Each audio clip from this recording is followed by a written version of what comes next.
ஒப்பந்த செவிலியர்களா இருக்கிற எல்லா, அதாவது எனக்கு அரசு ஊழியர்களை மட்டும் நான் பேசுற, செவிலியர்களுக்கும் அரசு ஊழியர் ஒப்பந்த அடிப்படையில யாரெல்லாம் இருந்தாங்களோ அவங்களை எல்லாம் நாங்க நிரந்தரப்படுத்துறோம் சொல்லிதான் அரசு வந்தது.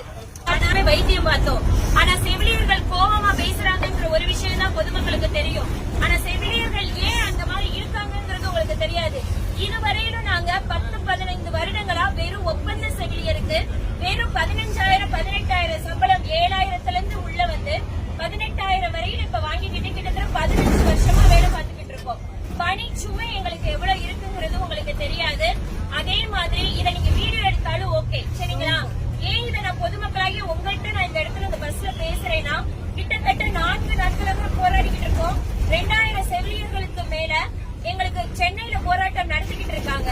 இதுவரையிலும் எங்களோட சுகாதாரத்துறை அமைச்சர், நீங்க திமுக அரசு வந்து உள்ள வரும்போது 356 அடிப்படையில எங்களுக்கு வந்து ஒப்பந்த செவிலியர்களா இருக்கிற எல்லா, அதாவது எனக்கு அரசு ஊழியர்களை மட்டும் நான் பேசுற, செவிலியர்களுக்கும் அரசு ஊழியர் ஒப்பந்த அடிப்படையில யாரெல்லாம் இருந்தாங்களோ அவங்களை எல்லாம் நாங்க நிரந்தரப்படுத்துறோம் சொல்லிதான் அரசு வந்தது.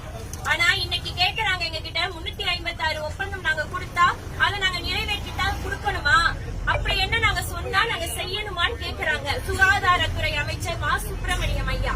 இதையெல்லாம் நீங்க பொதுமக்களுக்கு நான் கொண்டு போய் சேர்க்கணும்னா நான் அந்த பஸ்ல நான் உங்கள்கிட்ட பேசிக்கிட்டு இருக்கேன். நீங்க பொதுமக்கள் எங்களுக்கு சப்போர்ட் பண்ணலைன்னா கண்டிப்பா அந்த போராட்டம் வெளியில தெரியாது. ரவும் பகலமா உங்களோட பிள்ளைங்க தான் நாங்க, உங்க மக, உங்க தங்கச்சி, உங்க பொண்ணு எல்லாருமே செவிலியரா இருப்பாங்க. கண்டிப்பா எல்லாருமே நடு ரோட்ல நேற்று நைட்டு 12 மணிக்கு கூடுவாஞ்சேரியில இருந்து நடந்தே பிள்ளைங்க கிளம்பாக்கம் வந்தாங்க. கிளம்பாக்கம் நைட்டு, அந்த நைட்டு இரவும் தூக்கமும் இல்லாம எதுவும் இல்லாம நாங்க போராடிட்டு இருக்கோம். ஆனா எந்த அளவுக்கு பொதுமக்களுக்கு ரீச் ஆயிருக்குங்கிறது தெரியல. தயவு செய்து இந்த இதுல இருக்கிறவங்க இதை நீங்க ரீச் பண்ணுங்க. எல்லா நியூஸ் சேனலும் இதை அமுக்க பாக்குறாங்க, வெளியில கொண்டு வர மாட்டேங்கிறாங்க. நாங்க கிட்டத்தட்ட எத்தனையோ வருடங்களா இருக்கோம். மருத்துவ கல்லூரி டிஸ்ட்ரிக்ட் ஓபன் மட்டும் பண்ணா பத்துமா? அதுல போட வேண்டிய செவிலியர்களை போட வேண்டாமா? இத கேட்டா 8000 செவிலியர்களை நாங்க உடனே எப்படி நாங்க நிரந்தரப்படுத்துவோம் எங்களையே திருப்பி கேள்வி கேட்கிறாங்க. அப்படி இருக்கும்போது நடமாடும் மருத்துவம் மட்டும் உருவாக்க முடியுது அல்லவா? உங்களுக்கு வந்து நோய் கொடுக்கறாங்கல்ல, அவங்க எல்லாம் ஸ்டாஃப் நர்ஸ் படிச்சிருக்காங்களான்னு எனக்கு தெரியாது. ஆனா அவங்களுக்கு கிடைக்கிற சம்பளம் கூட கிட்டத்தட்ட 15 ரூபாய் கூட நாங்க வாங்கல. 18,000 ரூபாய் தான் இன்னைக்கு வாங்கிட்டு இருக்கோம், சரிங்களா? கிட்டத்தட்ட 10 வருஷங்களுக்கு மேல, அதுவும் எக்ஸாம் எழுதி நாங்கெல்லாம் உள்ள வந்தோம் சார்.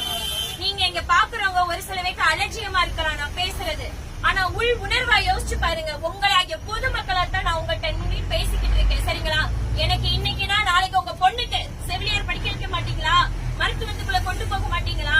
இத தயவு செய்து உணர்ச்சி பூர்வமா எல்லாருமே கொண்டு போங்க. உங்ககிட்ட நான் தயவு செய்து உங்ககிட்ட அதை நான் ரொம்ப ரெக்வஸ்டா கேட்கிறேன். இத நீங்க மக்களாகிய நீங்க எங்களுக்கு புரியாம, மக்கள் சொல்லாம இங்க எதுவுமே நடக்காது. மக்களுக்கு ஒவ்வொருத்தவங்களுமே போராட்ட களத்துல நின்றுதான் ஒவ்வொன்றும் கிடைக்குது. இத பொதுமக்கள் நீங்க ஸ்ப்ரெட் அவுட் பண்ணுங்க. நிறைய பேரு வாட்ஸ்அப்ல பாக்குறீங்க, ஷேர் பண்ணி பாக்குறீங்க, சும்மா டான்ஸ் ஆடுறது அதையும் பாக்குறீங்க. எங்களை மாதிரி கஷ்டப்படுற மக்களுக்கு நீங்க இது பண்ணுங்க. உங்களுக்கு ஒண்ணுனா நாங்க தானே சார் வர்றோம், முடியாம ஓடி வர்றீங்க. அன்னைக்கு நாங்க ஸ்ட்ரைக் பண்ணிட்டு இருக்கோம். ராம்நாடு வெளியில இருக்கிற ஒரு இடத்துல ஃபிட் அடிச்சு ஒருத்தர் கீழே விழுந்தாரு. யாரு தூக்கிட்டு பண்ணானா நாங்க. அங்க நின்று செவிலியர்கள் தான் போராடி